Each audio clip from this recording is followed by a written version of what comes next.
Good evening. Nancy's off this week. Well, 102nd Avenue Bridge over Grote Road likely won't open until next fall. A year behind schedule means big fines for the contractor, but those dependent on the bridge traffic say the cost is huge for them too. Kendall Sagoski reports. On October 2nd, this bridge was supposed to be open. Crews are still working. When the snow flies, they will come to a grinding halt. Now we're saying September of 2016.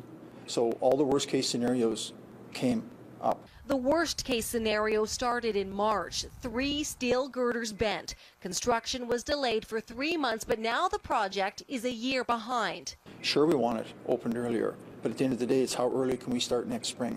The problem is the bridge deck concrete cannot be poured over the winter. Crews need 3 weeks straight with a temperature of at least +5.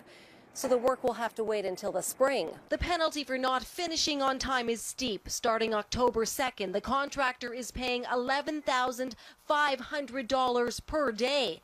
Come September 15th, it could cost them more than $4 million.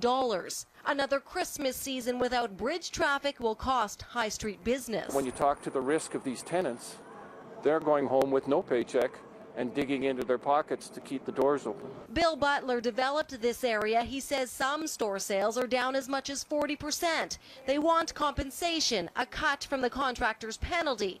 Councillor Scott McKean is frustrated too, but says a subsidy isn't going to happen. City Council has never given money to businesses in this situation, and it would open up a financial can of worms for the city that would never end. Instead, there may be more advertising to tell shoppers while the bridge sits idle, High Street is still open for business.